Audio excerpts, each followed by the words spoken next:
Hey, what's up guys? Welcome back for another video. Today we're going to be taking a look at a generic Pro controller for the Nintendo Switch. This controller looks, feels, and weighs exactly the same as the official Nintendo Switch Pro controller, but only costs $20. Today I received mine in the mail from China, and I'm going to discuss whether this controller is the deal of the century or a complete waste of money. Stay tuned. I think you guys are going to be pleasantly surprised. This controller is currently being sold on eBay and AliExpress for $20 to $25. The reason they can sell this controller legally is because it's being advertised as a quote-unquote Pro controller for the Nintendo Switch and not a Nintendo Switch Pro controller. You see how they did that? They think they're so smart. When I first saw this, I thought there's no way this thing can even come close of resembling the official controller, but boy, was I wrong. I ordered the Splatoon 2 edition, but you can also get the Xenoblade, Smash Bros, or the original plain black variants. The unboxing experience is pretty close to the original. It comes in a look-alike box with Nintendo characters plastered all over it, but nowhere does it have the official Nintendo Switch logo. Included in the box, you will receive a USB Type-C cable and a sheet of paper that has the instructions on how to link the controller to the Nintendo Switch.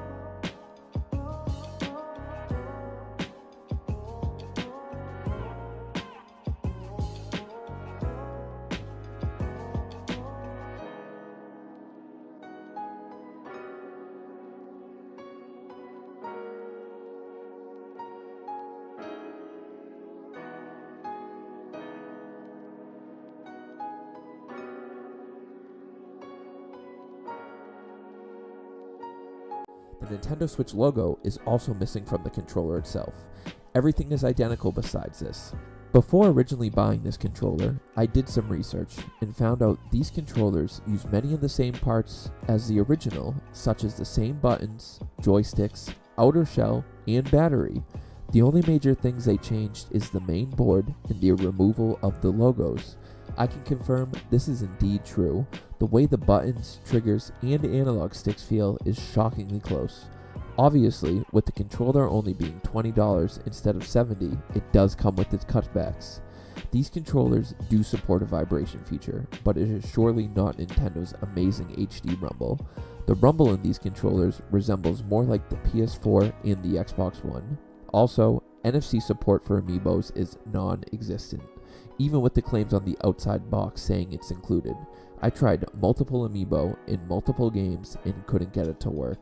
On the plus side though, motion controls work flawlessly, and playing games like Splatoon 2 and Zelda work like a charm.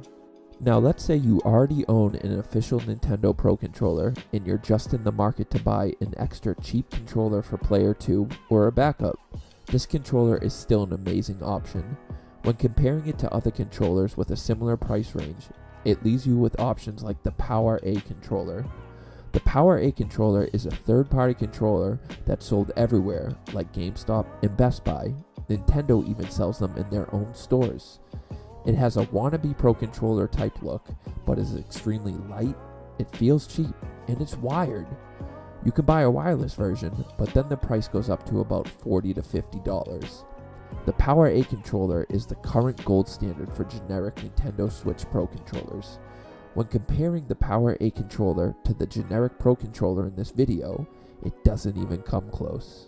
As it is not the official controller, you have to complete a few extra steps when syncing the controller. Don't worry though, it's still extremely easy. All you have to do is make sure the Switch is docked, plug the controller in with the provided USB Type-C cable, and turn on option Pro Controller Wired Communication. It's that simple. The crazy part though is the Switch recognizes it as the official Splatoon 2 Pro controller, even showing the green and pink handles along with an accurate battery life indicator.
Obviously, only owning this controller for a very short amount of time, it's tough to be able to speak to how it will hold up over time.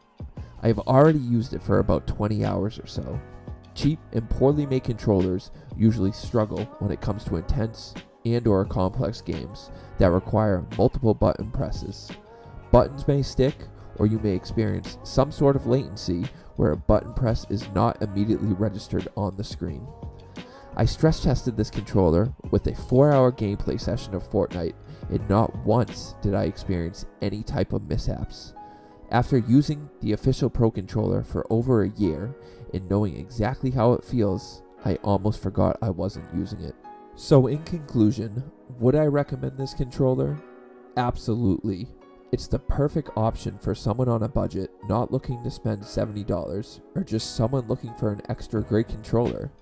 I am blown away with this thing and felt the need to make this video so I can spread the word. I appreciate you guys taking the time out of your busy day to watch my video. I really hope you enjoyed it, and I hate to be that guy, but if you could please like the video and maybe subscribe, it really helps me out. I'll have more videos like this very soon. Later, guys.